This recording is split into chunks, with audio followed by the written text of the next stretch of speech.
say definitively that religions are all bullshit.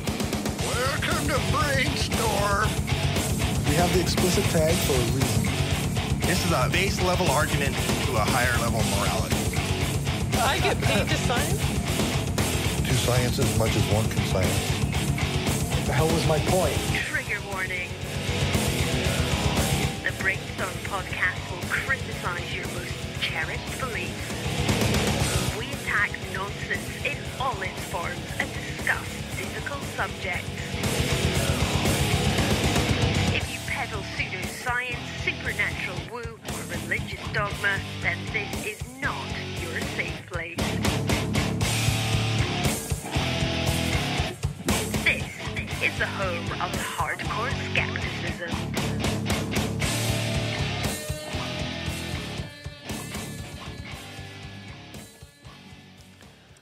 Hi, and welcome to the Brainstorm Podcast Skeptic Studio, where we do interviews, major topics, and news related to skepticism and atheism. We broadcast live every second Friday at 8:30 p.m. Central Standard Time, not Central Daylight Time, on Spreaker.com. I'm Corey, and my panel tonight are Destin. Hey. Angela. Hello. Lisa. So excited. Renee. Hello. And the always amazing Dave doing sound.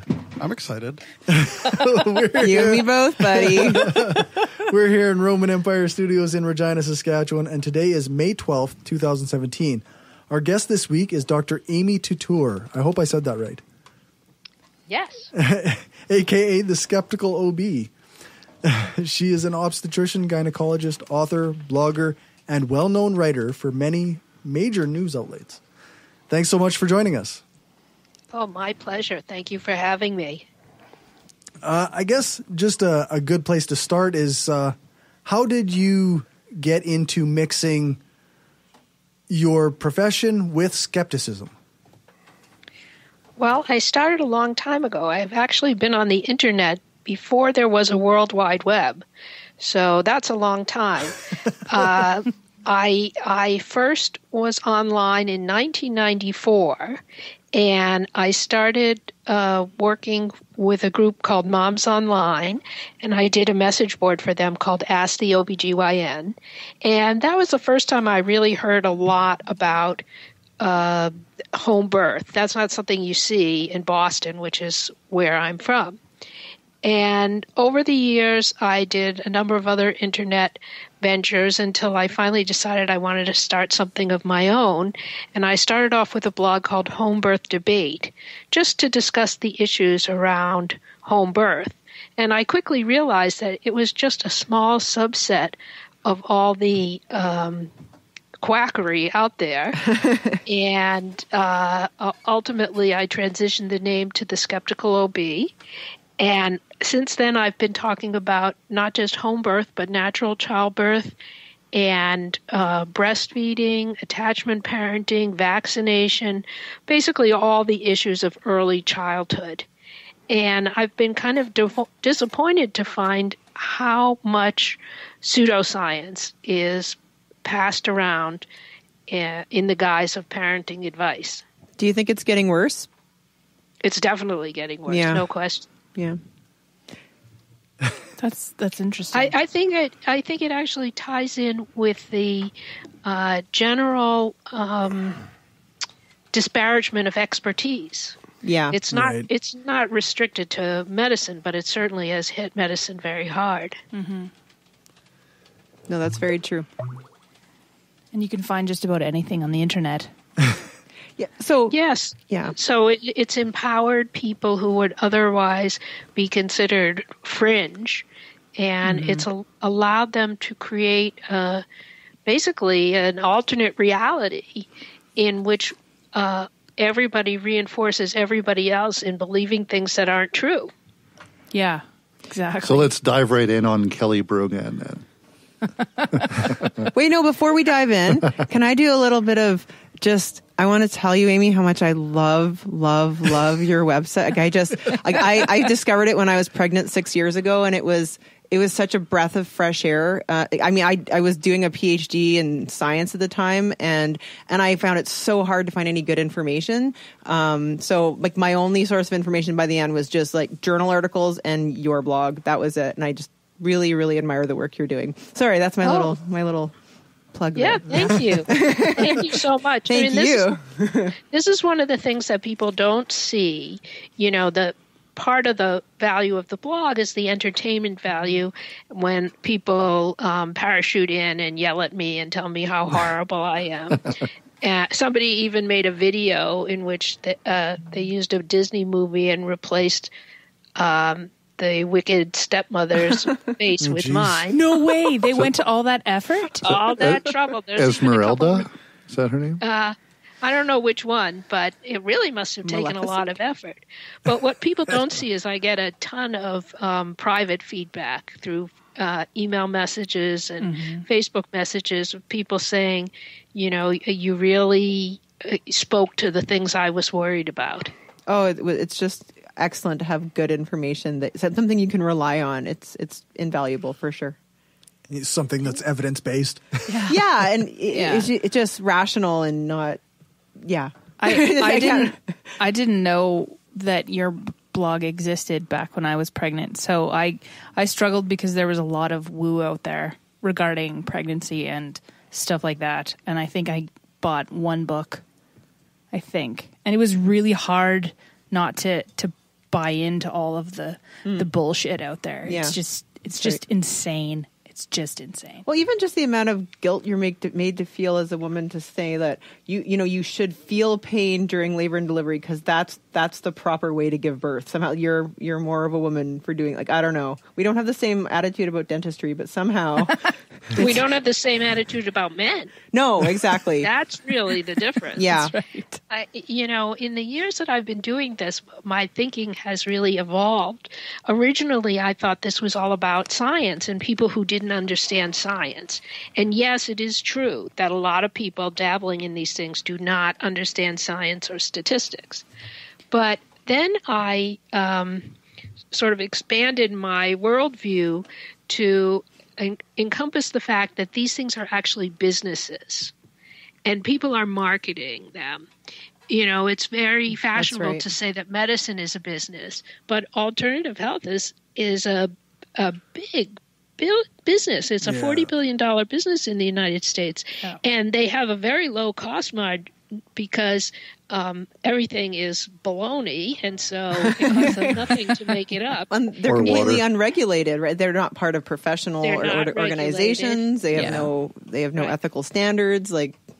Right, but they do have some good marketing instincts. So I expanded to talking about how people need to quack-proof themselves from this marketing. Mm-hmm. But over time, I went to another level, which is that I've come to the conclusion that this is really about women and what we think women's proper role is in the world. Mm-hmm.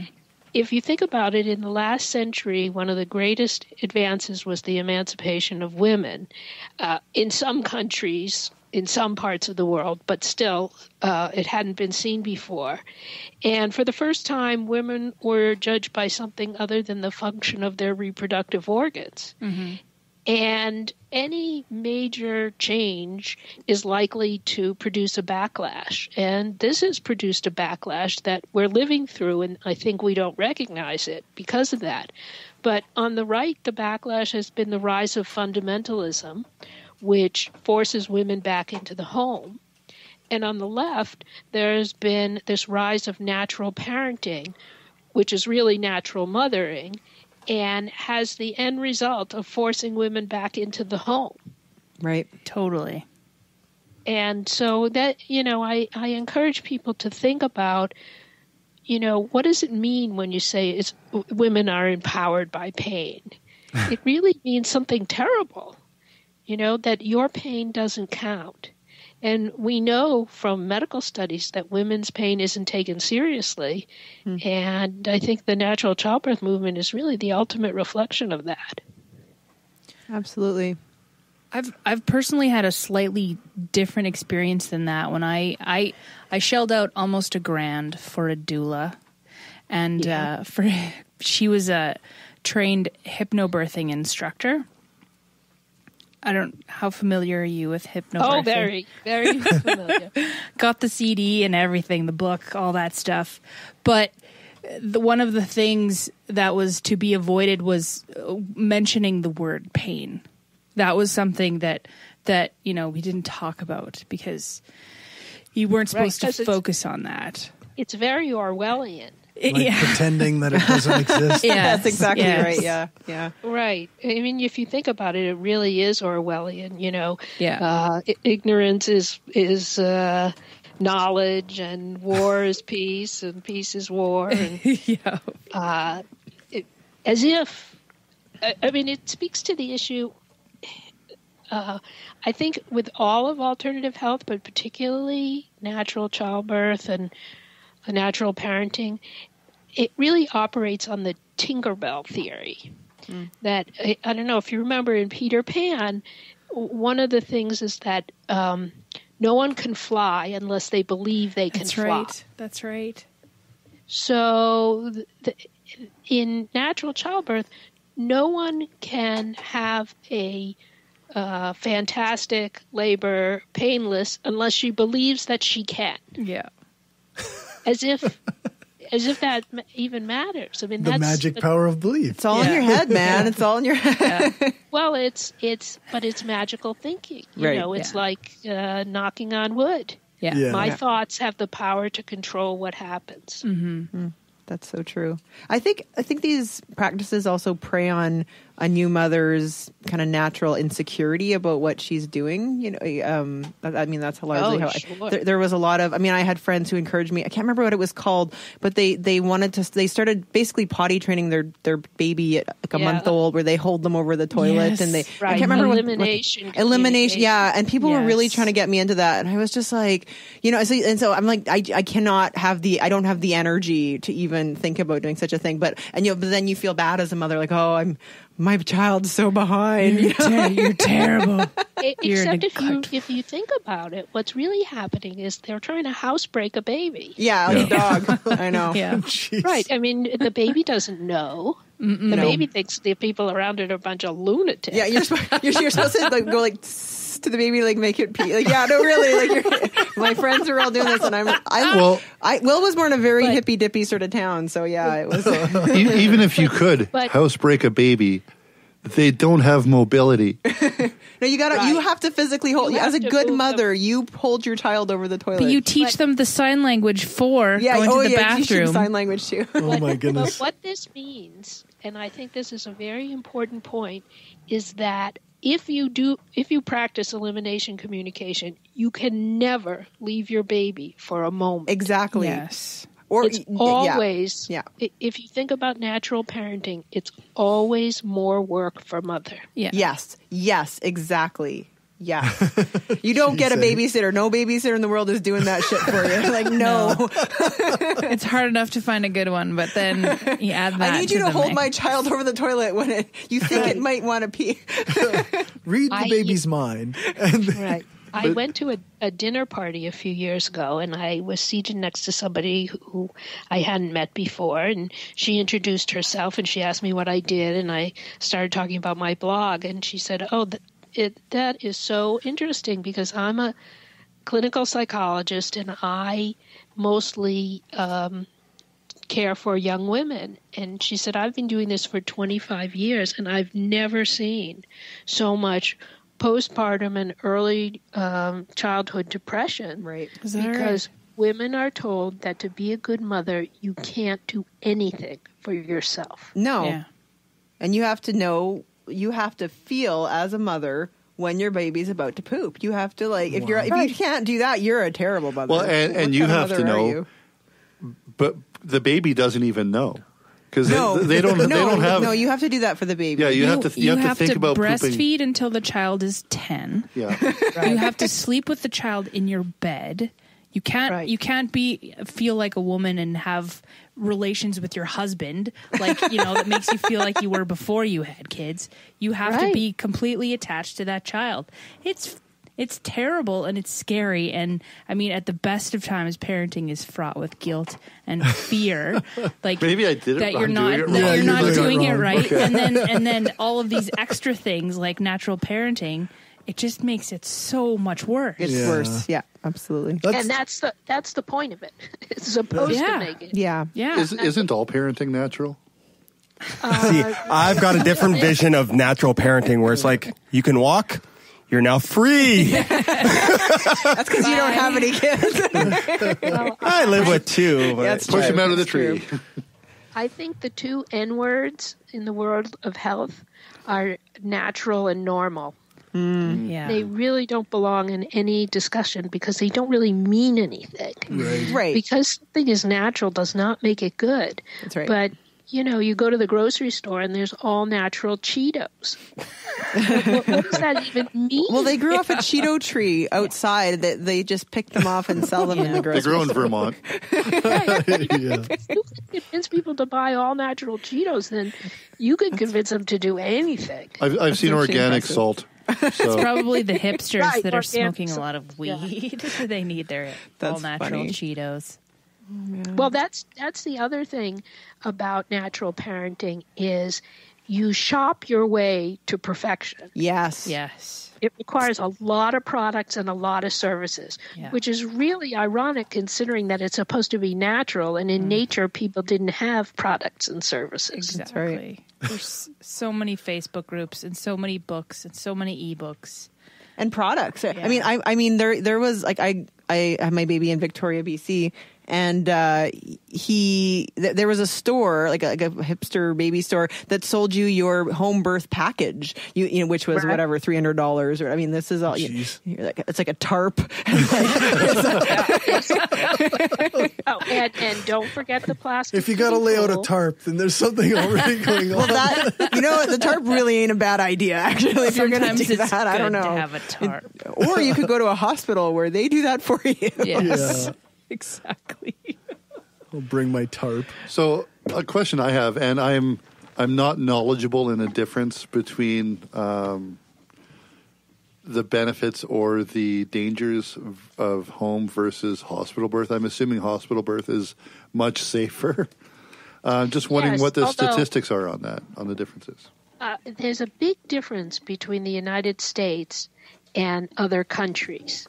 And so home birth is much safer in Canada than it is in the U.S. Okay. And for a very simple reason. The United States is the only country the only industrialized country in the world that has two classes of midwives. It has certified nurse midwives, which are among the best educated, best trained midwives in the world, and are comparable or better trained than the midwives in Canada, the UK, the Netherlands, Australia, any place you care to name. But we also have home birth midwives who used to be called lay midwives, which was accurate because they were lay people, not midwives. But they got together in the late 80s, early 90s, led by Ina May Gaskin, and they made up a credential to award to themselves. Wow. And they call themselves certified professional midwives, which is CPM. That's not And Misleading at all. Yeah. Right. Yeah, that was completely accidental how close it was. And I've communicated with women whose babies have been injured and died as a result of home birth, and they never knew their midwife was not a real midwife.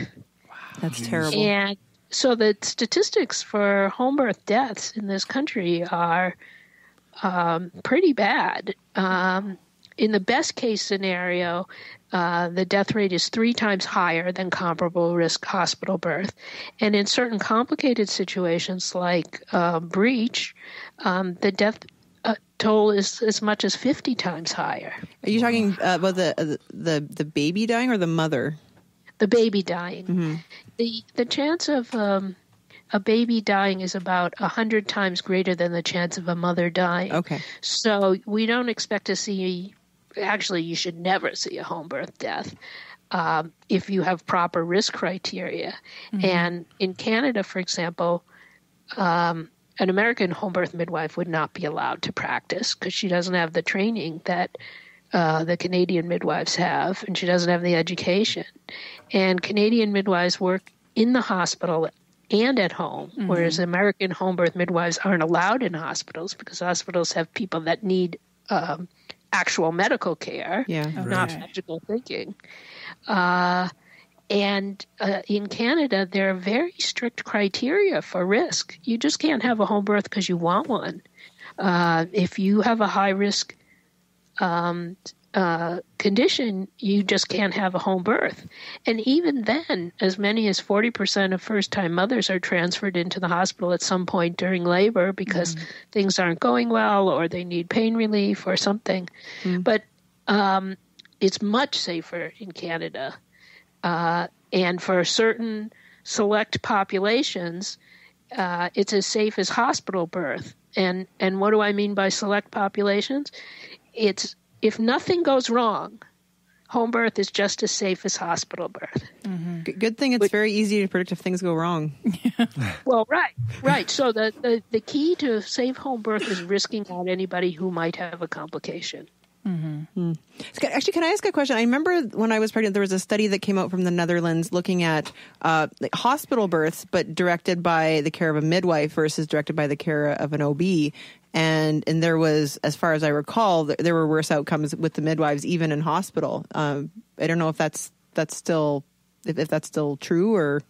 Well, there have been other studies that find that the results are somewhat comparable. Okay. It's hard to know what to make of the whole thing because, one of the interesting things is that the Netherlands has always been held out and has held itself out as a paradise of home birth. And yet the Netherlands had one of the worst perinatal mortality rates in Western Europe.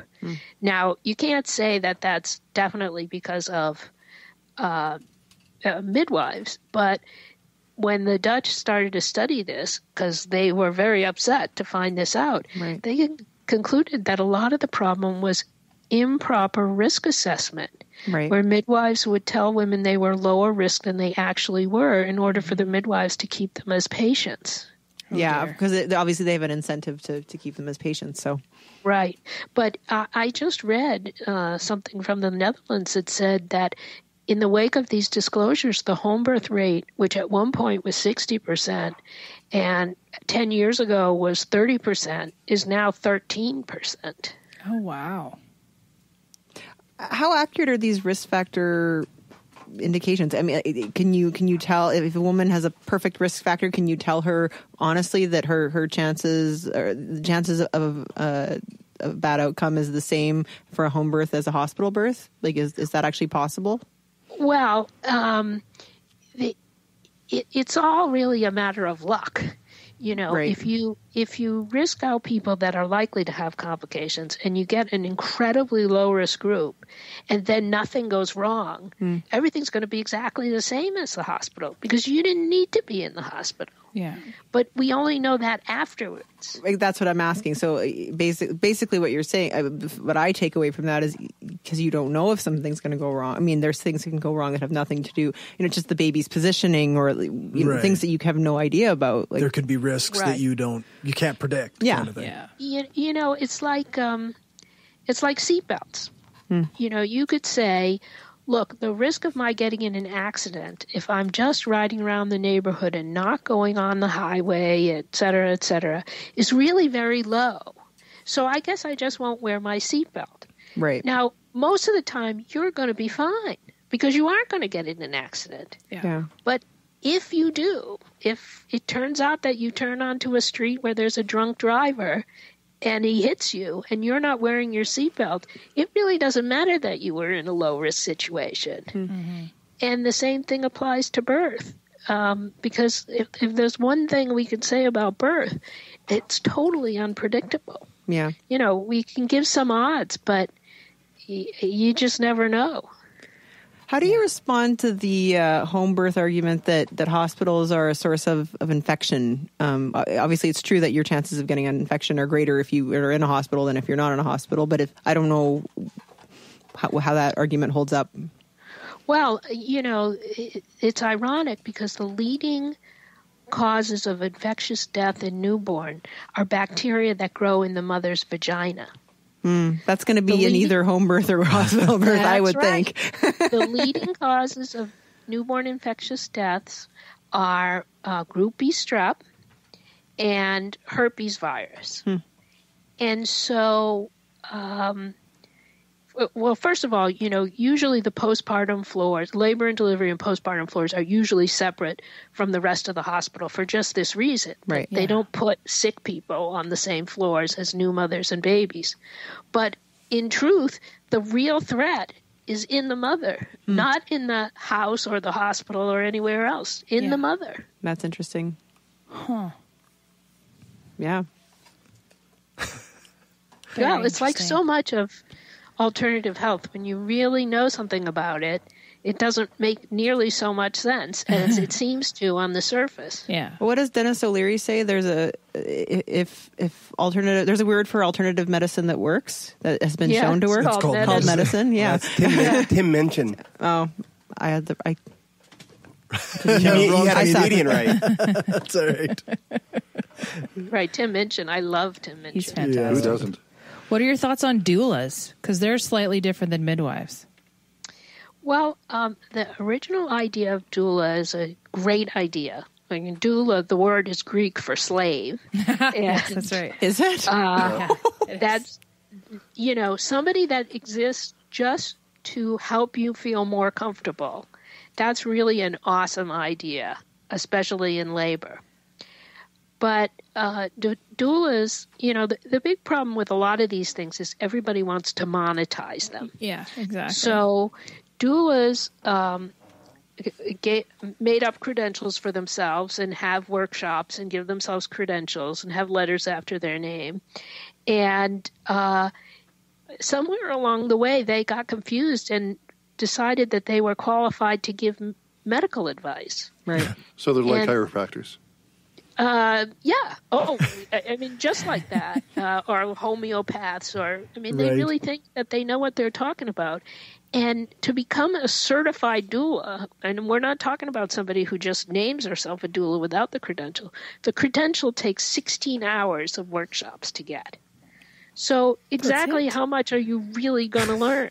That's the same as a doctor, right? Well, that's almost as much as med school. It's almost the same. Well, they answer that two ways.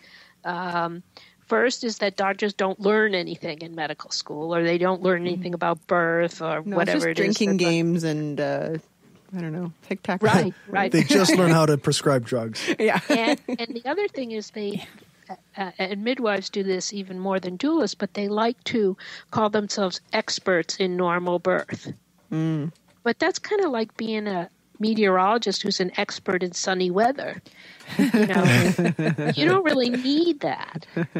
You need somebody. The whole point of having somebody attend you in birth is because something might go wrong, and you need somebody who knows what to do about it. Yeah. So having somebody who meets every eventuality by saying, well, this is just a variation of normal. Yes, you're bleeding all over the floor, but we see this. That's not helpful. Yeah.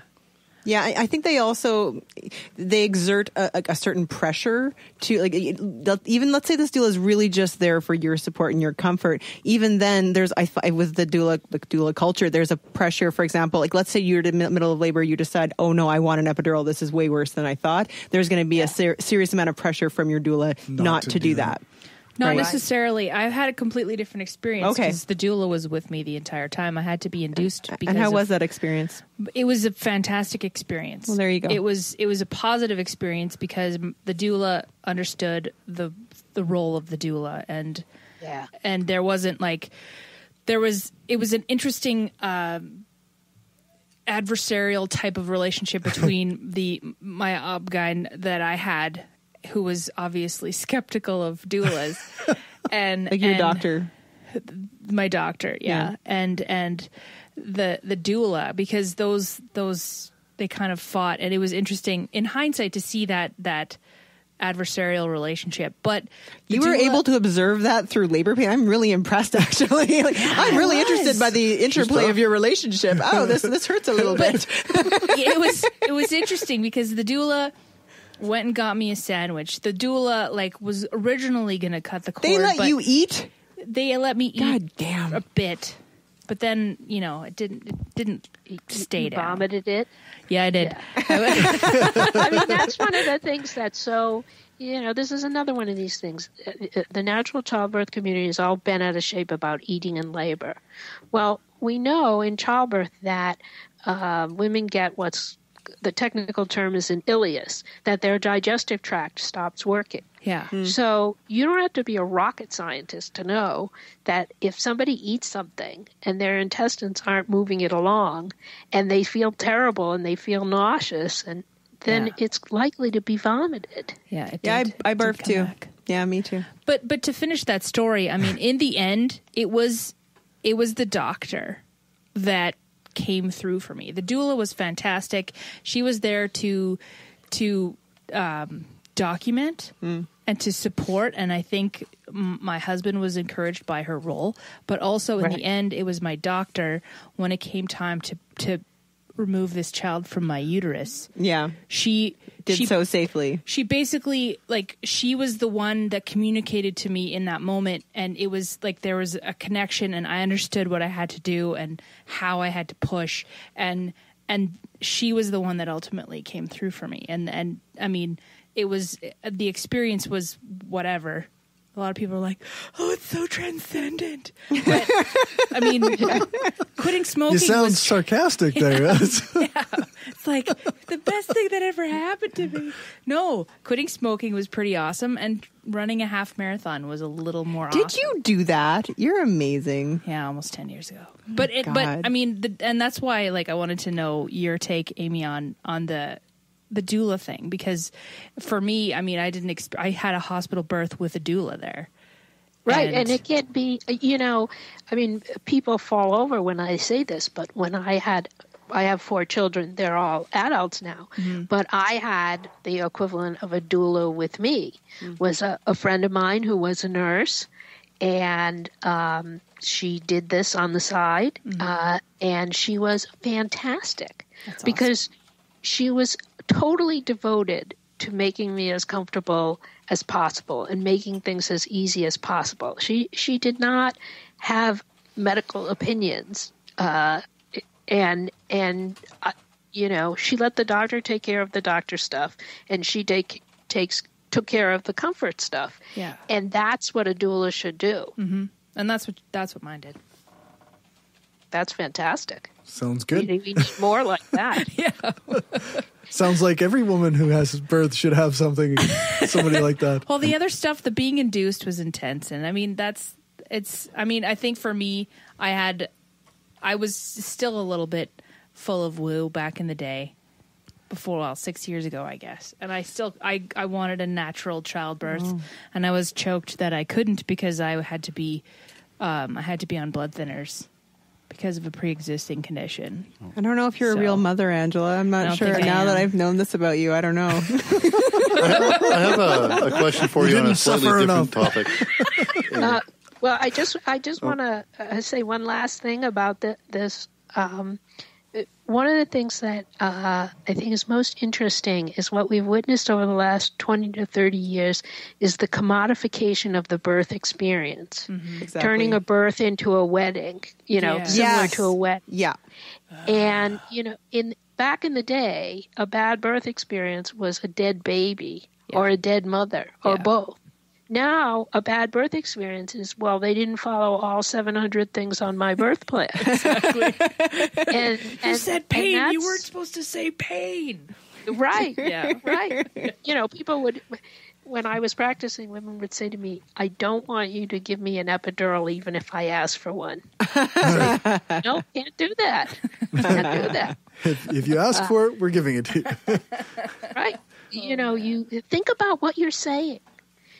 Who decides how much pain medication they're going to take after surgery before they have the surgery. Yeah, that's hilarious.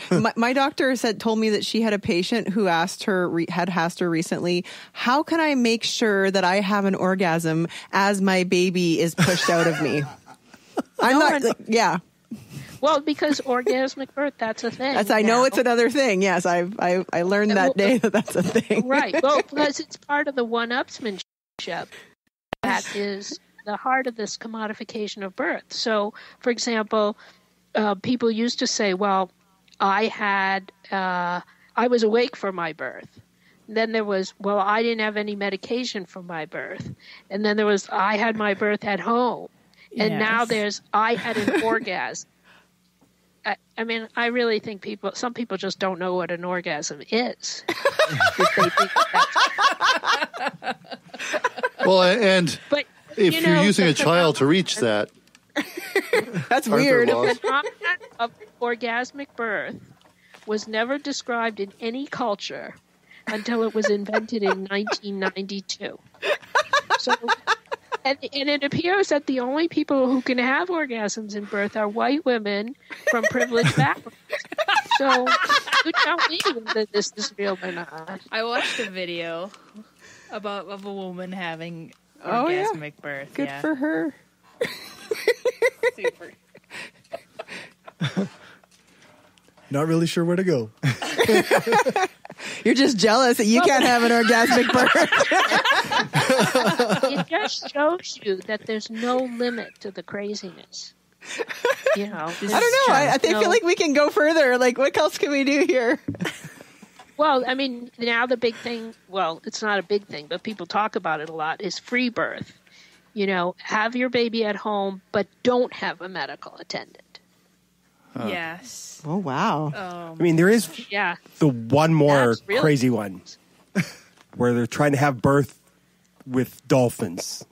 Yeah. Oh, yeah. You know, I think if you're really committed to having a natural birth, you should have birth with sharks. Because then it will really show your fearlessness. What about free fall birth? Yeah. What about that? Jump out of an airplane. That could be good. You got 3 minutes and 18 seconds. Go. Push. Right. Mini parachute. But it's funny when you talk about it, but from another perspective, it's actually kind of horrifying because, you know, if it's not an achievement for a 15-year-old Afghan teenager to have a baby on the floor of her hut because she has, without professional attendance, because she doesn't have that choice, then how can it be an achievement for a privileged white woman to do it in her umpteen thousand square foot home surrounded by her 600 closest friends? Yeah. It isn't. It's just such an expression of privilege. Yeah. I wanted to ask a question about somebody else you had written about, Jennifer Margulis. Yeah. I'm sure she's one of your favorite people, just like Kelly Brogan. Right. But have you ever talked to Jennifer directly? Yes. As a matter of fact, I have talked to her because, who did I talk to? I'm trying to think. One of the authors of one of these big pregnancy books. Let's see. Oh, I talked to Jennifer Block. She interviewed me. But no, I've never talked to Jennifer Margulis personally, although I've offered to debate her many times. But one of the things you'll find is that I'm like the third rail of the world of natural parenting. Anybody who claims any expertise does not want to appear in the same setting with me. And, they say it's because I'm such a mean, horrible, terrible person. But it's really because they know, and this is the worst part, they know that they don't know what they're talking about. And they don't want to appear in a setting where they'll just be eviscerated. Of course. And that's why I tell people, people say to me, well, how do you know if this website or Facebook page is good? And I say, just as a simple rule of thumb, if they delete people who present evidence against what they're saying, then you don't want to be there. Yeah. Because if they can't defend themselves to their critics, then what they're selling you is not science. Yeah. Well, Jennifer's just crazy. Just straight up insane. She always leans on her accreditations. Yeah, she's an accredited travel writer, and she has a PhD in English. If that doesn't qualify for unvaccinated, I don't know what does. Oh my God. That's the same as a medical degree, right? Yeah. If you guys don't know who she is, she's one of the vaccine autism psychos. Yeah. Okay. Now she's flogging ultrasound and autism. Yeah. Ultrasound causes autism? Well, just like breastfeeding does. Breastfeeding causes but autism. breastfeeding prevents it. Right. It's not bottle breastfeeding. feeding. We have air quotes here for the listeners here, just so you know. Oh, That's why my son's autistic, because he's vaccinated and he was bottle fed. right. Not because he just happened to be autistic. Well, I have a child on the spectrum too, and it really is very frustrating to see the way these children are demonized. That I'd rather my child be dead. Mm-hmm. I cannot envision that. I honestly can't see how a mother could feel that way. Yeah, Destin makes this point all the time. Yeah. I've had the argument where people say, well, how could you have vaccinated your kid? That caused him to be autistic. I'm like, well, I'd rather him be autistic than dead. Vaccines don't cause autism, but even if they did, I would still fucking vaccinate my kid so I would have a kid. Well, the thing I think that is it would be hilarious if it weren't deadly, is that we're supposed to believe that, the NSA can't even keep its own material. You may have heard there was this giant hack of hospitals in the UK because with some NSA code. But we're supposed to believe that all the doctors in every country around the world and all the public health authorities in every country around the world are committed to a giant secret conspiracy, and in order to keep it secret, they're willing to vaccinate their own children. Does that make any sense at all? It makes no sense. No.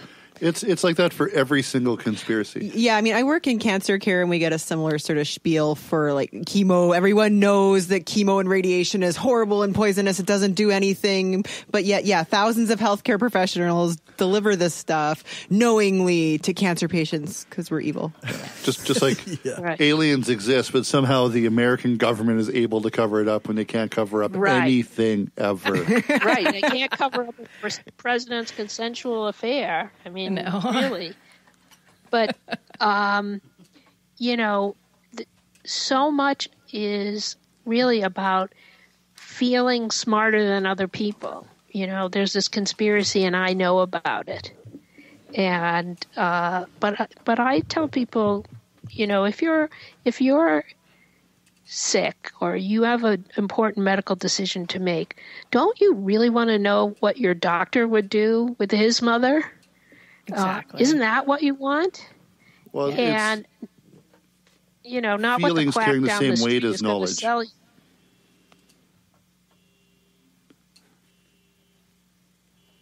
I didn't catch the end of that. Sorry. We have a lot of feedback on our end. There's a delay. Oh, okay. Sorry about that. Feelings getting in the way of... No, not in a way. People think that their feelings have the same weight as knowledge and education. Yeah. Oh, yeah. Well, and so much of this is, it just doesn't even matter to these people whether or not they're correct. They just want to be validated. Totally. The word I was looking for before was appropriation. We're appropriating painful childbirth. But also orgasms. Oh, yeah.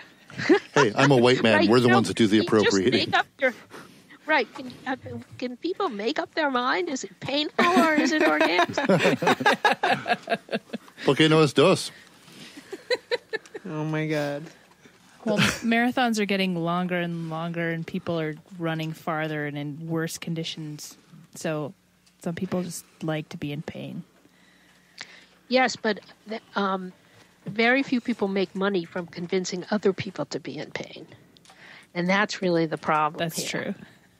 You know, I'm pretty disappointed. You're not nearly as angry and angsty as I expected. I was looking forward to some yelling and... No, she's amazing. I told you this. Yes. Well, I do have an online persona because you have to get readers. Although part of it is just since I no longer practice medicine, I don't have to be on my best behavior, and I can say what I actually think. Right. You know, before I used to nod my head up and down when people said ridiculous things, but now I can just say, that is just ridiculous. It must be liberating. Yeah, the only thing is that when you really look at this, a lot of people are getting hurt by quackery. Yeah. It's not, people often say, and there's a website of this name, what's the harm? There's actually a lot of harm. And, I get emails and Facebook messages all the time from women who are depressed, who sometimes suicidal, because they feel that they have failed as mothers. Mm-hmm. And that's tragic. I mean, I tell people, you don't have to beat yourself up because your children will become teenagers and they will beat you up. And everything that you did wrong. And they will not care whether or not you breastfed. And they will not care whether or not they were born vaginally. In fact, if you tried to discuss it, they will be disgusted. That sounds like a topic they might not want to touch. Right. They start that at age 5. Children are all about, what have you done for me lately? Yeah. And so women shouldn't be so hard on each other, and women shouldn't be so hard on themselves, because that's not what's important about motherhood. Motherhood is not powered by breast milk or vaginal birth. It's powered by love. That's totally all the baby cares about. Yeah. I love it. That sounds like an excellent message. Yeah, Which is weird. We're not known for those. That was your mic drop moment right there. Right. Well, and a lot of times, what happens is women will respond by saying, I love my baby more than life. So I guess I must be doing something right.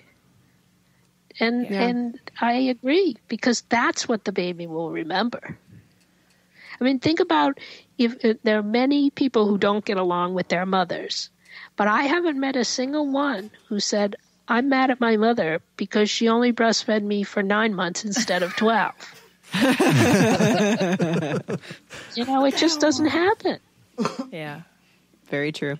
We kind of forget that our babies are going to grow up and be like people. Yes. Oh, yeah. Yeah. People with opinions, including that you are probably the dumbest mother ever. Yes. And that everything you say is totally embarrassing, and how can you embarrass them in front of their friends, et cetera, et cetera, et cetera. Yes. It sounds like this is a recent pain for you. Well, my kids are through it now, but it scarred me. So, the infancy has a lot of physical work, but teenagers, they can really rip your heart out. That's the hard, the hard parts of parenting are the things that no one knows the answer to. Like, everybody knows you need to feed the baby and you need to change the baby's diaper, and it really doesn't matter exactly how you do that. But, when you come to, should I send him to kindergarten this year when he'll be the youngest, or shall I wait till next year when maybe he'll be the oldest and the biggest and other kids will make fun of him? Yeah, that's so true. Or does my child have a learning disability?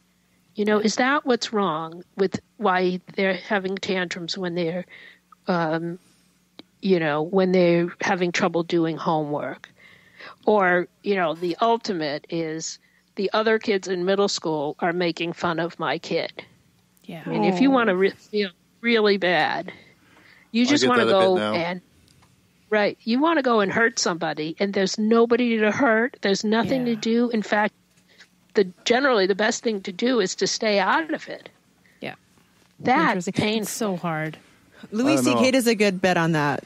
He talks about how he like pulls some kid like in the playground away from his daughter. Like he's like way too rough with her, but his daughter's 8. It's hilarious. I don't do it well, but I don't know. I'm pretty sure I could take out all those grade 1 kids that are picking on my kid. You totally could, dude. I'd put money on it. You're like 7 feet tall. Yeah. Well, my son is 7. He's in grade 1 and he's 4'2". Yeah, he's huge. Wow. And he's on the spectrum. Your kid is lovely. He is. Well, I'm sure there's even more than the usual challenges. Well, when they're the only kid you have, then no.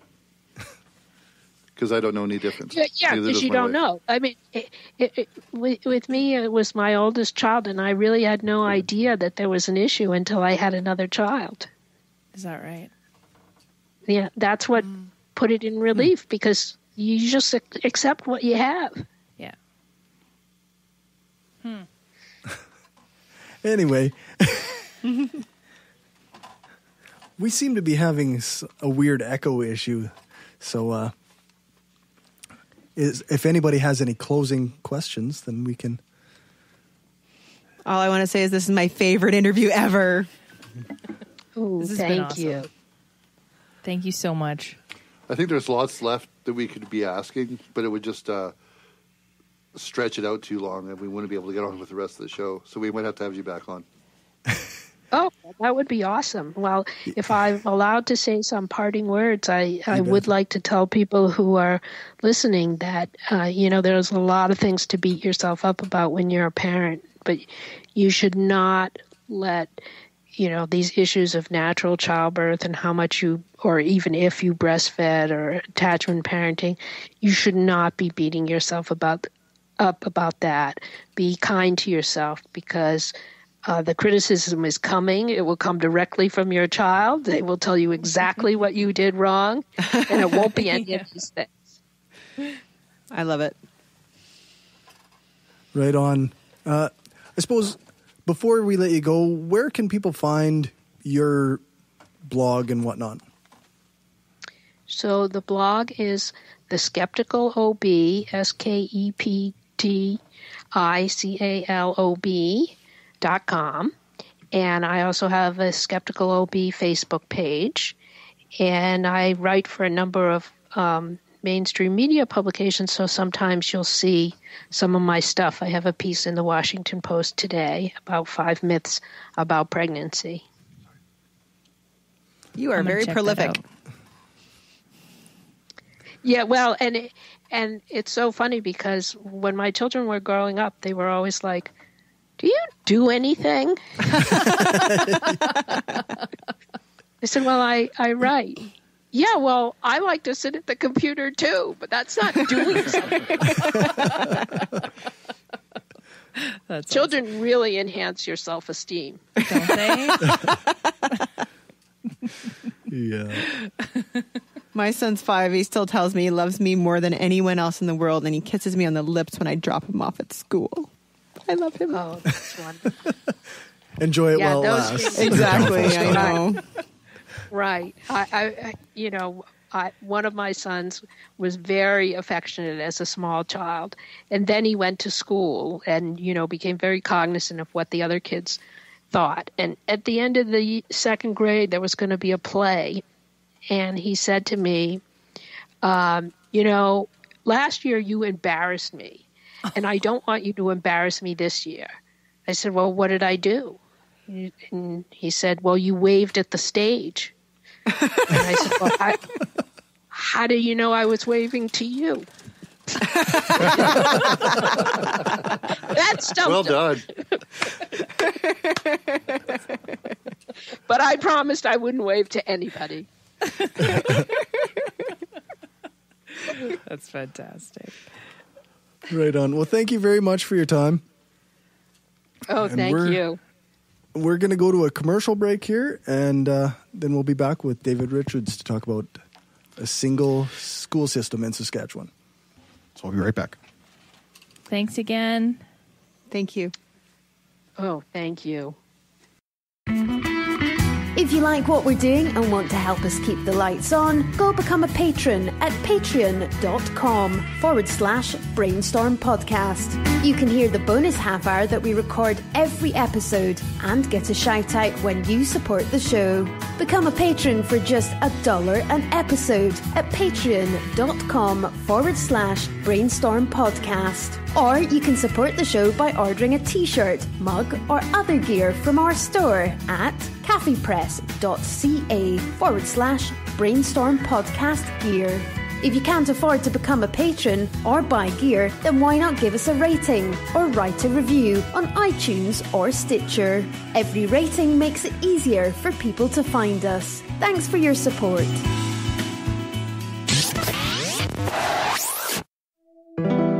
We are given one life, full of billions of small and large decisions. To be somebody, to change, to be kind, to give hope, to become a better person, and to leave a lasting impact on this planet. It is a decision to be made every single day while your heart is still beating. We've made our decision. Absence of clothing, atheist and science-based apparel and merchandise, donating 50% of our profits to charity. Look good and feel good, without God. Check us out at absenceofclothing.com and find us on Facebook, Twitter, Instagram, and Pinterest for discount codes and other sweet swag. Use the code BRAINSTORM at absenceofclothing.com and get 10% off. Hi, this is Dan, Ryan, and Matt with the Godless Revolution podcast. We've had a lot of great guests on this show, such as Russell Glasser, Dan Arrow, Brian Fields, David Silverman, Doug Mesner, a.k.a. Lucian Greaves, and Joey Kirkman, whom we love a lot. We've also had a lot of really cool local guests. And we're a podcast that likes to fight for the separation of church and state and against anti-skepticism of all kinds. You should give us a listen, because if you don't, you're going to be really sad. Make your ears happy. Listen to the Godless Revolution podcast.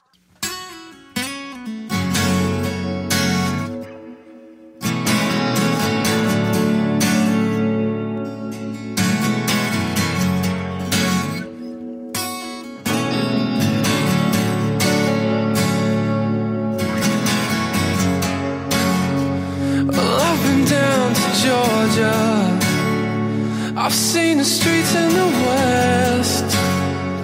I've driven down the 90. Well, hell, I've seen America's best. I've been through the Rockies. Well, I've seen Saskatchewan. I've driven down the Highway 1, just hoping that I'd see you soon. 'Cause I'm coming home. I'm coming home. I'm coming home. I'm coming home. I'm coming home. I'm coming home. Coming home.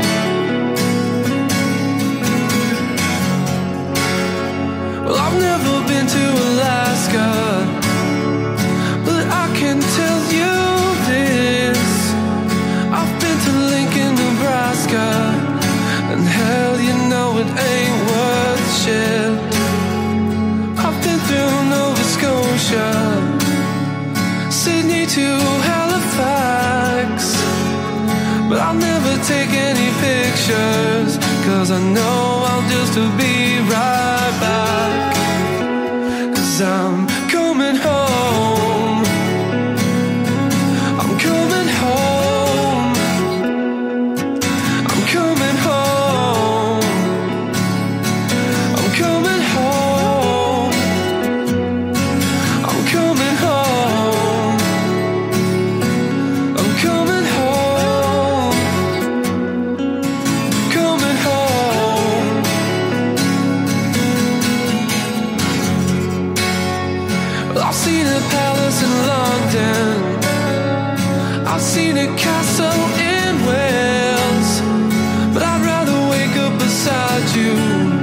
and breathe that old familiar smell. I never thought you could leave me.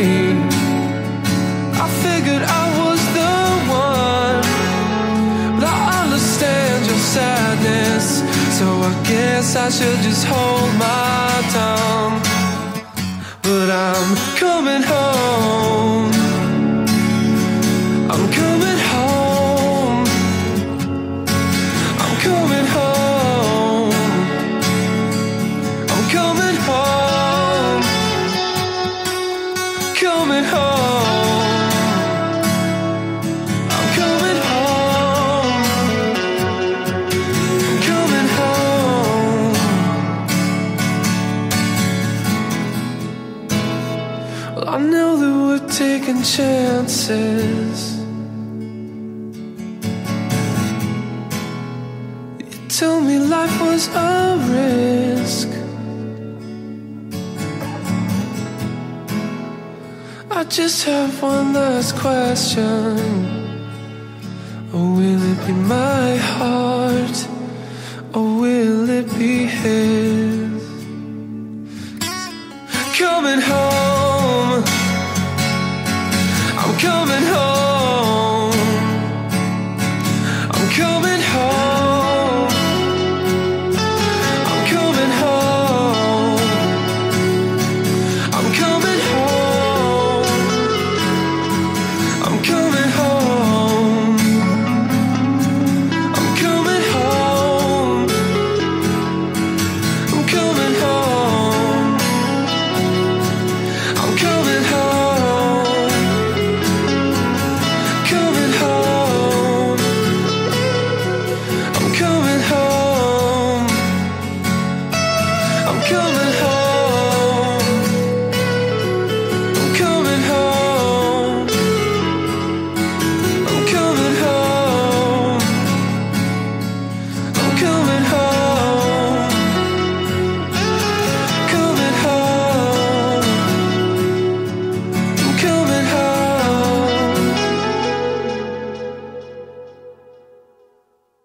So we're back, and we're going to be talking with David Richards about the One System Sask. Hi, Dave. Hello. Welcome. Thank you. So I guess we kind of touched on this a bit for last week with the court ruling that implied or that said that non-Catholic students can't go to Catholic schools. And this seemed like an opportune time for a push for a single school system in Saskatchewan. So I guess, what is the point behind having one school system? So there's two main reasons why we were sort of making the push. Sort of in general, the timing piece of it certainly comes into play, as you mentioned, the court ruling. The recent provincial budget also certainly adds to the fortuitous timing. But this is something most of us involved with One System Sask have believed in for years. It's just it really felt like a good time to make the effort to really get the message out there. So the two biggest reasons why we feel it's a good idea, one is cost. There's a study done in Ontario by the Ontario Federation of Urban Neighbourhoods. They put together a 5-year study that looked into how much the cost savings would be in that province. Okay. And they were pretty huge. The cost savings per year in Ontario would be anywhere from $1.2 to $1.6 billion per year. Wow. Now, Saskatchewan's about 1/10 the size, so we would need to scale back those estimates by about 10%. And we even would only then, save hundreds of millions? Only save hundreds of millions every single year. I don't know if it's even worth the effort. Yeah. Well, it must be a hard sell with our government because they're not about cutting costs or anything. Yeah. So, like, the numbers that we look at, estimating somewhere between, $120 to $160 million a year in cost savings, which is between 3% and 4% of the education budget. So this isn't some, ludicrous, we're imagining cost savings that are unfathomable. Right. We're looking at cost savings that are about 2 and 3% of the provincial education budget, which again adds up to 120 to 160 million a year. Right. Which, in light of the recent $55 million cut to education budget, really good timing for bringing this up. So there's the cost piece of it, and again, can go through sort of some of the breakdowns on where those cost savings come from, because the minister came out and challenged our numbers on that. Yeah, I saw that. And I can touch base on some of that in a moment. But the other reason is just it's the right thing to do as well. We live in a diverse, multicultural province. We live in a province that believes in, religious equality. That is a core principle for a lot of people. And that's a core principle for a lot of Christians. It's a core principle for a lot of Catholics. This isn't a bunch of atheists coming in and saying, only we believe in religious equality. It's a core principle for a lot of people. And the idea of having a separate, publicly funded, government-run school system that gives preferential treatment to one religion over others is certainly antithetical to sort of an ethical standpoint. And it's been going on for a long time. I feel like you could maybe force the government to change their ways by the opposite approach, meaning that, okay, if you're going to have Catholic schools, then you have to have Hindu schools, you have to have Buddhist schools. Protestant school. Well, there's Catholic is a type of Christian, but Protestant, Mormon school. I mean, the government better fund all of them because it's not fair. The thing that comes in is and I could talk for hours about the history of this, and I know I don't have that long time, but the history of this basically does go back. It's so stupid. It goes back almost 200 years. We're looking at in sort of the mid 1840s, 1850s. Sort of the superintendent of education in Ontario was a guy named Ryerson, Egerton, I think is his first name, and he was virulently anti-Catholic, did not like Catholics. Okay. Which, again, if you go back 150, 200 years, that was the big religious divide, right? Protestant Catholic. Right. So Catholics living in Ontario were a persecuted minority. They absolutely had every right to believe that they needed protection because they were getting indoctrinated. Catholic children were going to school. Right. They were being indoctrinated into Protestantism. They were being told Catholicism was wrong. They were very much being converted at school out of their parents' faith. And so this compromise came in. And the Catholics basically fought to say, okay, and the reverse happened in Quebec, where the Protestants were having the exact same thing happening to them. Yeah. And so the compromise came in saying, okay, one of the things we will enshrine when Canada East and Canada West become a single colony, or sort of a unified colony, even before Confederation, was, okay, minority school rights is a thing we're going to have when we come together. But it was this idea of protecting a minority religion. It was an idea of, modern day equivalent of having a Muslim school that protects Muslim religious rights so they don't get trod over. They're not getting indoctrinated into Catholicism. Why not have fully secular schools instead, right? Is that not a way better solution? That didn't occur to anyone 200 years ago. Right. But we do not live 200 years ago. No, we sure don't. Because it wasn't a case where it was back then a secular public school system and a Catholic system. It was a Protestant system and a Catholic system. The main primary system was already a religious school system. And say what you will about churches and religion in general, the Protestant Catholic churches in a lot of ways did do a lot for furthering public education. There were good things that came out of there. The concept of a public school does owe a fair bit of its history to churches. Right. But as you said, we've gotten past that. Now we don't have single religion schools anymore. Are you aware of when that changed for the public schools?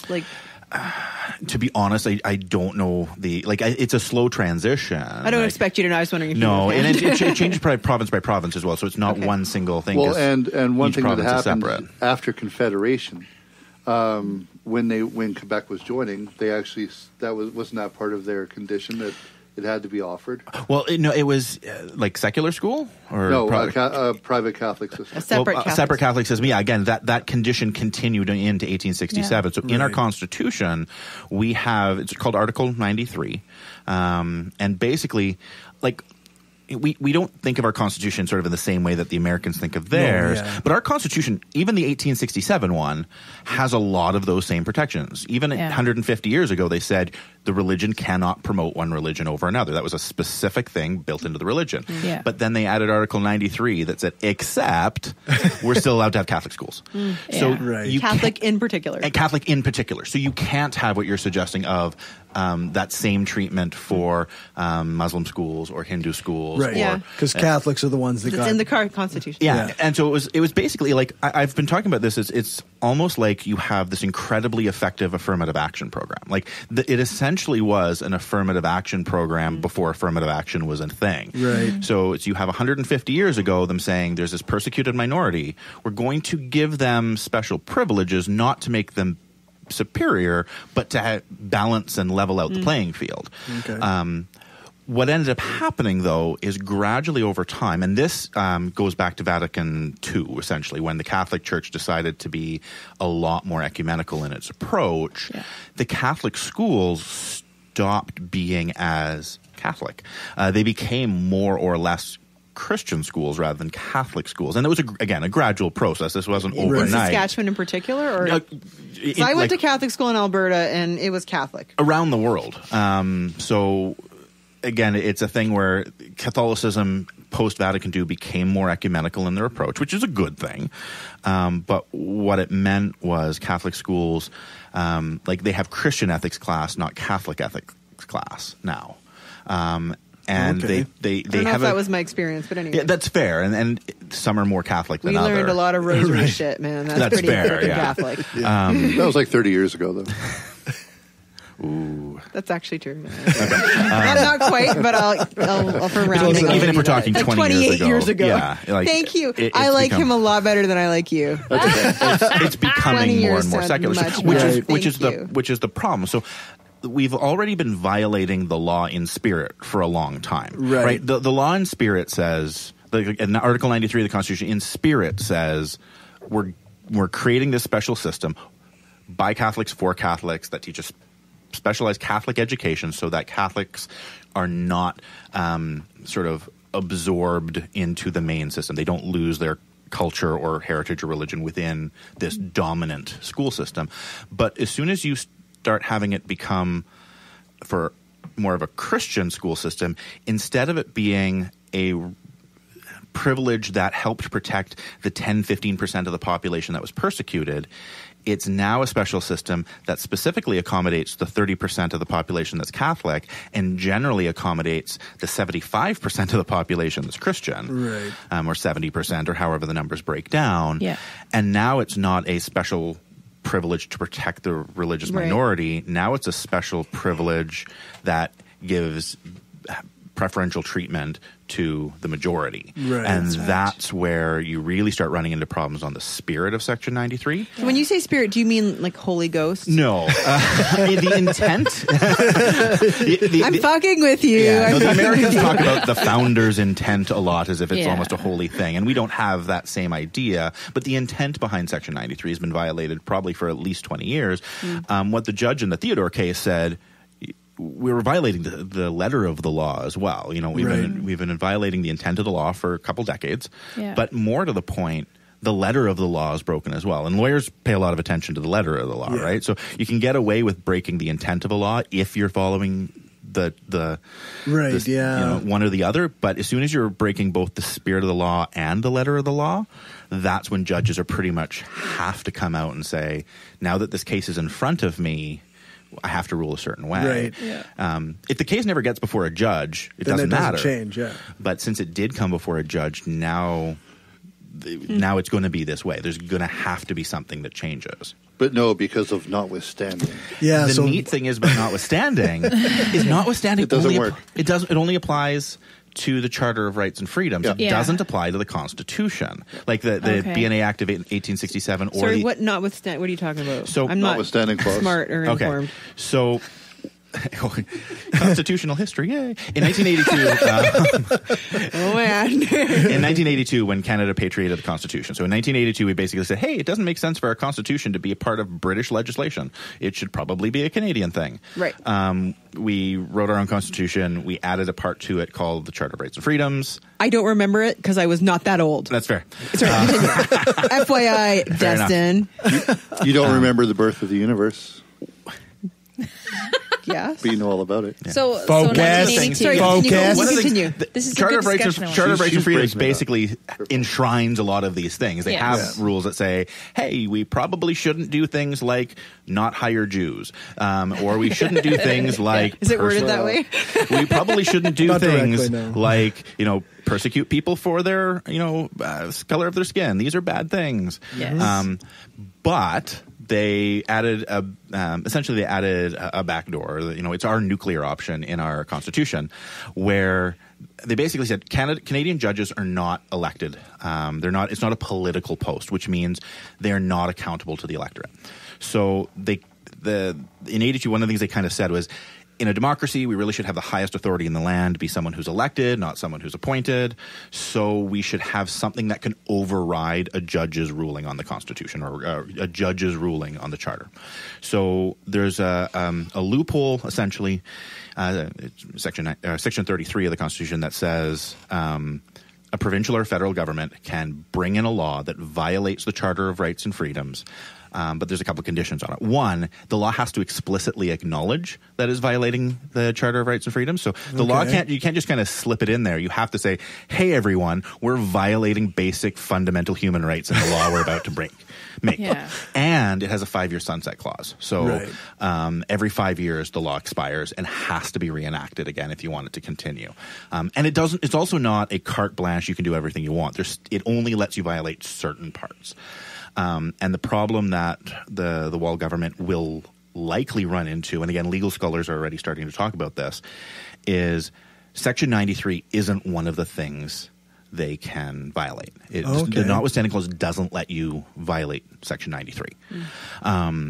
So what's interesting is, you can opt out of Section 93, which is what other provinces have done. I was going to ask, if it's a constitutional thing, it seems like it's going to be really hard to get rid of this. It's actually really easy to opt out of it altogether. Interesting. But what he's hoping to try and do is not, you can either be in or out. And what he's trying to do is find a way of using Section 33, so use the notwithstanding clause. So that it can stay in. I want a half break, but not really, but sort of, kind of, almost. Yeah. And you can't do that. Right. Well, maybe if you worked it as a P3 kind of thing. So. even if you did, you're kicking the can down the road. What would happen then is... I'm just being an ass. Yeah, I hate Brad Wall. Go ahead. Fuck you, Brad Wall. I am not saying that. Destin is I know you don't want to, but I will. Brad Wall. He wants to fuck you. What's interesting is this issue is not actually a partisan issue. In other provinces, this has never been partisan. If you have a far right-leaning, super religious government, that's their base, right? Is to protect these. Yeah, I mean that they got to be seen to do that. That's my reading. That's my reading. Yeah, it's very right-wing governments also often are renowned for liking to spend less money on education. But there's socially right-leaning and there's fiscally right-leaning, right? Yeah, again, this has been a cross-party issue, though. This is the idea. The concept behind unifying school system is supported by the Fraser Institute. It's supported by other right-wing think tanks. It's been supported by former conservative cabinet ministers. It's the push in Ontario to try and expand this so it wouldn't just be a Catholic system, that it would allow other religions, was pushed forward by a conservative government and then what did defeated. Hitler think of it? He was farthest right. I think Hitler had a very unique relationship with the Catholics. That's a topic for another history lesson. That's a whole episode. Another big, complicated schmozzle. That's what I always ask myself. WWHD. Well, our organization has already been compared to the Ku Klux Klan because apparently you got that comparison. We got compared to the KKK because the KKK also don't like Catholics. And I'm it's not that we don't like Catholics. Yeah, but you're organized, well-spoken, and have most of your teeth. How can you be compared to them? You shouldn't show up asking people to sign your petition wearing all white. Why do you dress like that, retard? So, So basically, it's when you come back to the constitutional piece of it's you're kind of trying to thread the needle, and that's where he's going to run into difficulty. So ultimately, moving forward, post Theodore court ruling, there's really going to be three choices. Choice number one is do nothing, at which point the Theodore court ruling kicks in, and then effective June 2018, tens of thousands of children get kicked out of their school. Right. Seems like a bad option. Like, even that's not even a good for me option. who hates like a separate school system, like, I don't want to fuck over that is a bunch of kids getting kicked out. Even Dustin would be against that, and he hates everyone, even children, no matter how adorable they are. Because that's bad for both systems, right? If you do that, all of a sudden you have a massively underfunded Catholic system with a whole bunch of empty schools or half-empty schools. You have an overburdened public system who now gets a lot more tax revenue, or provincial coffer revenue, I should say. But all of us, and has to come up with space for these. Right. Yeah. Thousands There's of still children. not enough space. Like, that just that option really sucks. Yeah. And like a year and a half isn't a long time. It's not even a year and a half. So, and again, I think one of the things Wallace talked about is using the notwithstanding to kick the can down the road, but it's not great. So that's option two, though, is trying to find a way of bypassing it. So there's the appeal. Which there's already been talk that ruling's going to be appealed. Yeah. And then, or the notwithstanding clause. Those two sort of fall into the same category, trying to find a legal backdoor to make it work. And it's going to be hundreds of thousands of dollars in court costs being paid by the government. And like, one of the interesting things about the court case that happened in Theodore, the government was funding both sides of the case. Yeah. Like, government money paid for both litigants. And didn't they like needlessly pay a whole bunch of money? Like, it could have been resolved sooner, but yeah, it was lots of money's gone, and more money goes into it if you're trying to start using notwithstanding clause, because there'll be legal challenges. Yeah. Well, and that's why Brad's trying to save money so he can sue so he can go to court here, then sue the federal government. Because he doesn't want to pay carbon tax. Yeah. So the option number two is trying to find a legal backdoor. Okay. And that may work short term, but at best it's going to work short term. Like at absolute best, that's not a good solution. Right. So option three, we come to the unifying school systems. So with unifying school systems, you kids get to keep going to the same school they're going to today. Right. So it's not like because the Catholic Church has not paid one penny towards the Catholic school system. Is that so? Ever. It's all tax. There's not a single penny. And actually, they're prohibited to. Fucking hate those fuckers. In their defense, they're not allowed to. It is the Catholic Church is not. Stop defending the Catholic Church, buddy. Come on. The Catholic Church is not allowed to own a school in the separate system. They can own private schools, and then Saskatchewan also has some very special and unique laws when it comes to public money going to private schools. Yeah. And that's its own issue, and that's problematic as well. Definitely. But the Catholic Church doesn't own any of these schools. These schools are owned by the government in the exact same way every other public school is owned. Yeah. So. We've heard people talking like it's as simple as taking the cross off the wall and changing the name, and it is slightly more complicated than that. It's called a crucifix. I learned this in Catholic fucking school. It's not a T. There's both. If Jesus is on it, if Jesus is on it, it's crucifix. If it's just but trust me, in Catholic school, it's all fucking crucifixes. So it is slightly more complicated than that, but most of the complication comes in on the bureaucratic end, not on the front end. That's so. Right. Ideally, teachers keep teaching in the same schools they're teaching in today. Kids keep going to the same schools they're going to today. That continues on. September 2018 or whenever this happens, September 1st, Labor Day comes, you're going to the same school you left at the end of June. Now, on an ongoing basis, what some of the benefits of a unifying school system are, you now get to go to the school that's closest to you rather than having to get bused 5 kilometers away to go to the school of your system or whatnot, right? Like, and what about all these new schools that have been built that are like half Catholic, half public? How will we? they become one school. They just open the board, I was talking to. It becomes a bigger school, and that there's some logistic issues. Yeah. You then because it was designed to have two separate. Like for example, I was talking to the principal who's organizing this, and he was saying that they actually designed two separate libraries because the Catholics are only allowed to have the kids there can read. They're not they're not allowed to have Harry Potter or whatever the fuck.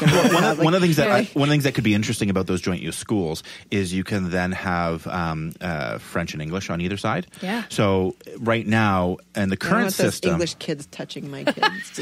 in the current system, if someone gets to grade 2 in a French immersion school and it's a single track French immersion school and they're struggling, and their parent makes the decision, you know what, my kid's really, really struggling, and I want to change them back to the English track school. They got to change schools. They have to change schools, or vice versa. If you start in kindergarten in English track, it's virtually impossible to switch to French immersion at that point, both academically because it's hard to get caught up, and there are programs to help. I don't with know that. if that's true.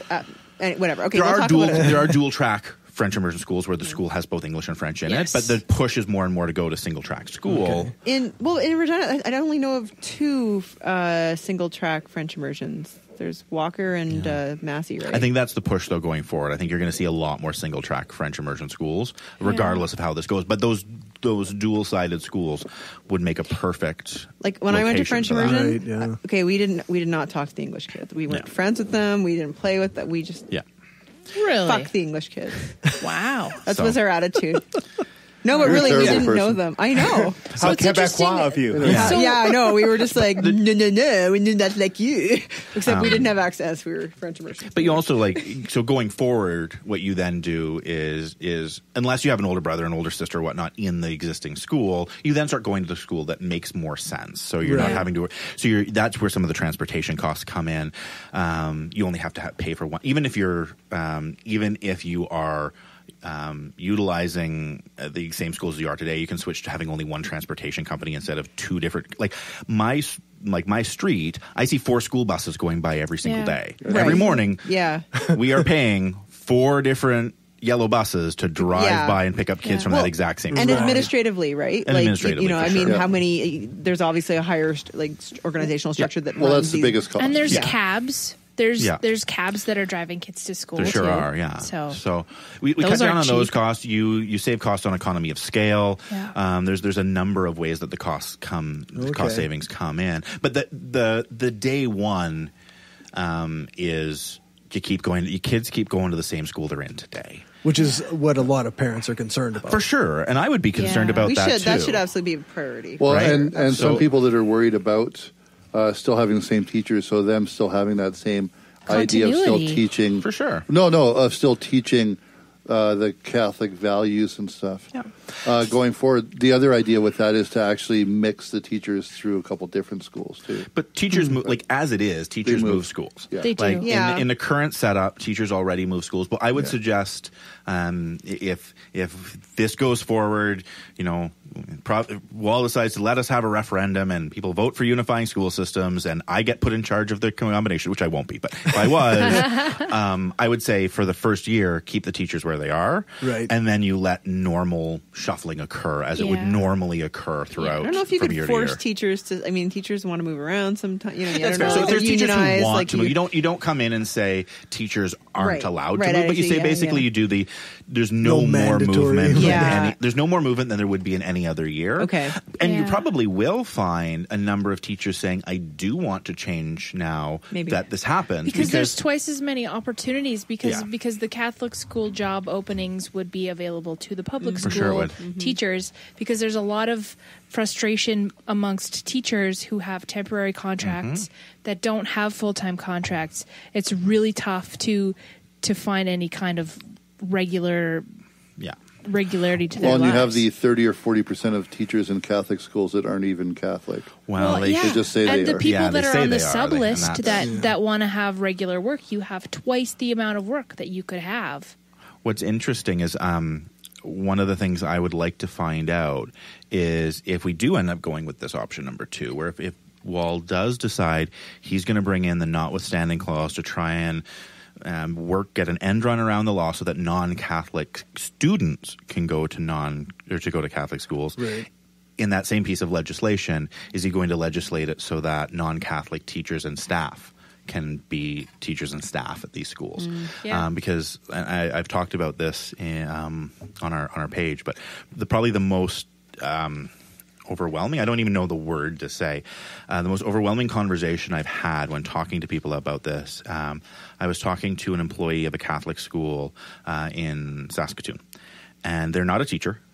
So this isn't someone who teaches catechism or Christian ethics. They're not a teacher at all, right? But they're an employee of the school, and they were saying, it's like, I have to be scared that I'm scared of the fact that my boss might find out I'm queer and they might find out I'm Jewish because I can get fired for either one of them. Oh, jeez. Wow. And that's legal. It is 100% legal. And that's been ruled on by the courts. The courts have ruled, and this goes back to the 90s, the courts have ruled that it is the hiring policies of the Catholic schools can be discriminatory because Section 93 says you cannot launch a human rights complaint against the Catholic school system. They are immune to that. Right. Period. It's not even, the courts aren't even allowed to make a ruling. Wow. So when it was ruled on by the lower courts that said, yep, the Catholic School Board of Ontario is allowed to be discriminatory. And then when it came to the Supreme Court said, we can't rule on this. The lower ruling stands. Wow. And so it is 100% legal for a custodian. This person wasn't a custodian, but it doesn't matter. A custodian in the Catholic school system, if the school principal finds out they're Jewish, they can get fired. Or a teacher. Or a teacher. Right. Or a teacher's aide. Yeah. Or the person working at the before and after program. If they find out the custodian is a teacher, they can get fired? No, I'm joking. And that's true if they're Muslim. That's true if they're gay. That's ridiculous. That's literally the most... I mean, and what are... I don't know. They have morality clauses. Is it true if they're redheads? Fuck's sake. I hate gingers. Like, fuck gingers. Like, it could so be. bad. Like, I don't think that's one that they're going to do. They're demons, right? No. I hate They have a higher pain tolerance? Yeah. So it's... So at the very, very, very bare minimum, if you're going to try and bend and twist the Constitution to allow this, I would at least like to see it bent and twisted so that Jews didn't have to hide the fact that they were Jewish from the government. Have I ever Absolutely. I've never understood why you have to be Jews are there in Catholic to teach Saskatchewan. chemistry. Yeah. And it's like, I hear this and go like, it's 2017. Yeah. I am living in Canada. How the hell are But we the at a point Catholics in are still time? stuck in 1717. Like, how the heck are we still at this point in time 1317. we have this level of 1930s Germany running through our school systems? Exactly. And again, most people don't know that. And like, well, I talk to people about that story, and they're like, "Yeah, it's not true." And then it's like, "No, here's the law." Right. And so most people who support this idea of keeping a religiously segregated system don't realize the system they're supporting. And what's really heartening is, as I talk to people, even people who started off supporting the idea of keeping these segregated school systems, when they hear what it actually means, they go, "Oh," and it really starts the wheels turning. I've had the opposite. I had a fairly lengthy conversation with someone who interestingly probably hates Brad Wall as much as you do, but also hates us almost as much as she hates Brad Wall. And she was like, no matter what, I'm going to support the idea of this religious school system. And what was interesting, I talked to her about this, and she said, it doesn't matter to me. My kid getting this type of education that I want them to They do get a better quality is of more education. important to me than all of this other stuff. Sorry, why is the Catholic school better education? Some people, a couple of reasons why people think it is, and I think that is a assertion that is made without challenge a lot. Yes. I'm challenged in that shit Yeah. right now. On average, they do have lower class size. Smaller classes. On average, they have lower class size. They have fewer kids. They have more. They have a greater teacher to student ratio. Yeah. So essentially, Makes they get a big difference. They're Huge. a lot of the schools are newer. Like they have more money effectively. So it is better funded than the public system per kid. So they are unfairly advantaged. Yes. Okay, well that's So what can a we do systemic as problem. Agreed. And I'd rather, and the one person who I spoke to who was probably one of the biggest turnarounds, and they've actually now joined the administrative organizing board. They started off like, I don't really agree with this. I went to a Catholic school system. I myself am a devout Christian. This is really important to me. And we talked, and by the end of it, they're like, oh, I guess this isn't. And they what their realization was is they had an amazing experience in school. Yeah. They basically said their ability to go to a Catholic school in a lot of ways saved their life. The smaller class sizes, the better rapport with teachers, all of these other things. The fact that they had the extra resources to help them literally saved their life when they were younger. But what they had the realization, their aha moment was, oh, I guess it's not really great that only some people get that. Right. Yeah. That idea that, yeah, it was great that I had that, but why should only people of my faith get that? And that was the aha moment of them saying, being a Christian means treating my fellow citizen. I treat my neighbor as myself. I want my neighbor to have the same benefits I want my own children to have. That's another argument. The whole idea of a Catholic system is the antithesis of the ideals of Christianity. So, it was a really powerful moment as well. I've been really lucky to have lots of these conversations with people over the last few weeks. That is fantastic. And so this person sort of did the how can I help? Yeah. And it was so great. how can people help? Yeah. So right now we're still in the very much the grassroots phase of things. Best thing people can do right now is search for One System Sask. They can find us on Facebook. They can find our own webpage, just onesystemsask.ca. Okay. If you search .com, it'll route you there as well. There's a change.org petition you can sign. That's a quick, easy click. You can find out our email address. So if you send us an email and say, hey, can you keep me updated, we'll do that. Like the Facebook page, follow stories, get involved in social media. This is going to be something that happens through public pressure. Call your MLA and demand to talk to them. They have to talk to you. One of the biggest hurdles of this is, and this is, we're getting into polling and politics and things like that. There was polling done in Ontario on people supporting their system, because they have the same system we do. Ontario, Alberta, and Saskatchewan are the only three provinces left. Everyone else has either never had it or got rid of it. Yeah. They've done polling in Ontario. The support for a unified school system, depending on the year, depending on the phrasing of the question, ranges from 55 to 79% in favor of a unified system. So it's never below 50%. It's never below 50%. Ever. Carry the three. Typically, it works out to, in Ontario, it works out to about 70%. Wow. Alberta also, if you do a poll of everyone, if you do a random sampling and poll the province, consistently in favor of secular unified school systems. Yeah. In Saskatchewan, there's just not the polling. We're too small to often have big polling companies come in and ask those types of detailed questions. But the real question would be, what percentage of Sask party supporters would vote? You know what I mean? And I bet you it would be more than 50. You know what I mean? But what's interesting is taking that let's use 70-30 as sort of an average marker. Yeah. What you see in the Ontario situation is the 70% that support a unified system aren't going to become a single issue voter on it. That is not going to influence their decision on election day. So if you ask them in a poll, what would you prefer? They're going to say, I prefer a unified school system. It's not a main topic. They're not going to change who they vote for the most part. There's probably a small percentage of them who would. But the 30% who support the segregated system, most of them, even if not all, a large portion. So that's what you see happening in Ontario, is every time this idea comes up, and this idea gets floated in Ontario every few years for the last 40 years of unifying school systems. But what happens is millions of dollars get spent by the Catholic school system. So yay, taxpayer money is advertising to taxpayers. But tons and tons of money gets funneled into a huge push to get the voices out, so everyone who wants to keep their special privileges phones in, makes a big stink, and says, I will punish you on election day. Right. How Newfoundland got around that, because the Newfoundland had the same problem we did, how Newfoundland got around that was they said, okay, let's do a referendum.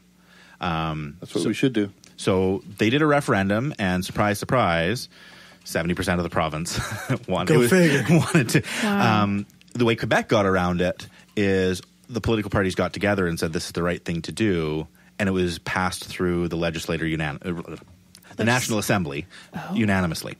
So when Quebec exempted themselves from Section 93. And that's the legislation to do this is literally one sentence long. Yeah. It was the shortest bill ever. Like I read the bill that Newfoundland used, and it literally was the province of Newfoundland exempts itself from parts 1, 2, 3, and 4 of Section 93 of the blah, blah, blah. It was it was a one sentence long bill.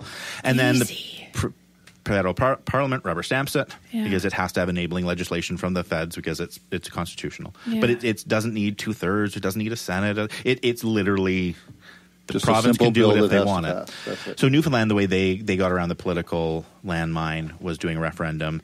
The way Quebec got around the political landmine was making it unanimous, which will never happen here. Which won't happen Yeah, here. it seems like the Newfoundland model would probably work best. We're kind of more scalable with them. Like they're more. And like we run on the fact that the NDP have been they are saying different talking points, but this isn't, again, it's not a partisan issue. The NDP are throwing up a lot of objections in the same way the Sask Party, and they do it for different reasons, but that 30% that wants this system, I don't think are all Sask Party supporters. I think they go across party lines because you have left-leaning Catholics as well. Yeah. Definitely. But you don't want to let go of your base. Yeah. Yes. Yeah. Stephen Colbert. So what is the NDP's position on this? The NDP they basically came out and said they kind of wishy-washed on this specific issue of unifying. They said they want the appeal to go through. They said the notwithstanding clause is premature. But they did come out and basically say Carla Blakely came out and said that she supported, and she's the education critic, so she came out and said she supported the idea of letting the court case be appealed, and hopefully it's appealed, and then we get to go back to the magical status quo of a couple months ago. The appeal will lose. And this isn't me wishful thinking. The law is super clear. So unless you have a judge that really, really decides to ignore the Constitution, ignore the law is super, super clear. Right. So now that it's been ruled on, a judge is going to have to be conservatives talk and rail against activist judges all the time, or judges legislating from the bench. You'd have to have a pretty severe legislating from the bench for an appeal to be successful, because it's not as if this is some gray area. For sure. It's not like there aren't conservative judges or religious judges who decide to put their religious views ahead of the law. Right. But that's rare in Canada. That doesn't typically happen as much. And I think you would find difficulty in the legal precedent that sets. And if it does, quite frankly, even if that appeal does be successful, it's not like this issue goes away. Right. It's not like you still don't have Catholic schools fighting against having gay-straight alliances. It's not like you don't still have teachers who are not Catholic having to hide their religious views. It's not like you don't have, someone who teaches at the before and after school program having to hide the fact that they're living with their boyfriend that they're not married to, or an economically less efficient and wasteful system. Yeah, it's not like if an appeal is successful, we couldn't find better use for that $120 million. I can give think it to cancer patients. I don't think Brad Wall could find a better use for the money. He'll just burn it. Yeah. Well, I think he has a friend who wants to build a road somewhere. Need some land. Yeah. All right. Thanks very much, Dave, for coming in and talking about this with us. Thanks. You need Twitter. Do you have? You don't have Twitter? I don't have the Twitter. You gotta. I'm less of a Twitter. Get on the Twitter. Facebook. Are you a tweeter? We got to get the Twitters all over the place. I deleted Facebook from my phone. You can just our regular website. Even if you're not on Facebook, just go to the website at onesask.ca. I think you're on there right now. I'm on there right now. Fantastic. Call your MLA and write letters to the media. Absolutely. Write letters to Global. Write letters to anybody, everybody. Okay. All right. We're going to go to a music break. For live listeners and patrons, you can enjoy the next few minutes, and then we'll be back. For regular feed subscribers, this is where we'll end the Skeptic Studio. And this is where I'll insert the outro content. This week's music is Coming Home by City and Color, the acoustic version of Haunt Me by Wednesday 13, and Here's to Us by Hailstorm. All right. Patreon. We don't have any more Patreon support. We actually were short a little bit last month. One of our supporters, I'm sorry, turned off his support like a douche. It was Gumby. I didn't want to actually call him out on it. I wasn't sure if you were broke or if it was a mistake. But no, I ordered a new bank card and the expiry date's different on it. I didn't want to shame you for being broke. You should have your money back now. It's too late. You should have your money now. It's too late. So we have one Patreon. So no new Patreons. Oh, no new ones. Okay. Yeah. Gumby bankrupt. I just want to emphasize that this show is entirely funded by me, and all these wonderful people that I sit with all the time are volunteering their time. So any money that you can give us to help the show is greatly appreciated. And you'll never be charged more than $3 a month. And that gets you access to tons of patron-only content. Yeah, well, if you only did $1 an episode, it would never be more than $3 a month. Oh yeah, no, it might only be $1. Well, it would usually be $2. Okay, but it would never be more than $3. Not like back in the day. No, that's we right. should probably release an episode. So there is, like I say, there's tons of Patreon exclusive content, including the full length ad free episodes, which have the music that we play during the break in them.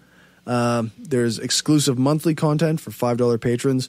There's 30 minutes we record after the live broadcast. And now my other show, Hardcore Skeptic Examines, is being posted there early before it releases to the public.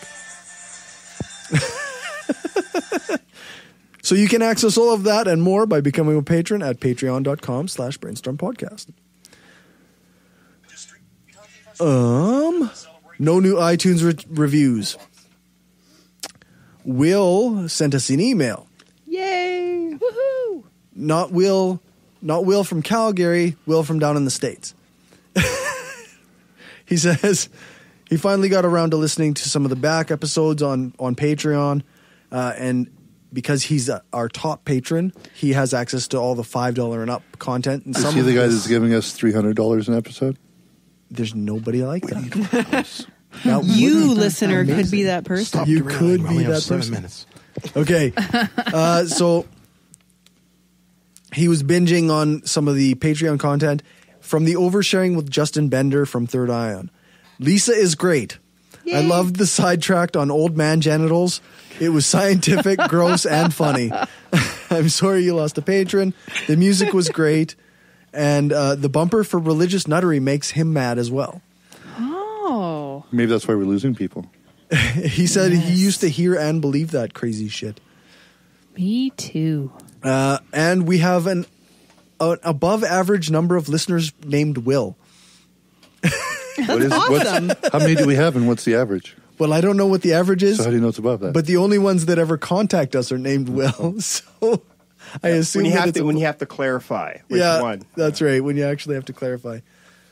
As someone in America, your jokes about America debating the definition of the word fact were brutal. But true. Oh. He says, I'm trying to fight and not bury my hand in the sand, but sometimes it feels like an impossible task. And I understand that. We all feel that, I think, quite constantly. Every day. Yeah. Every day. He says, I don't even have a U.S. rep until June, and there's a 50-50 shot my rep will be a whack job, racist, religious fanatic. So how do you fight when a large part of society is against you?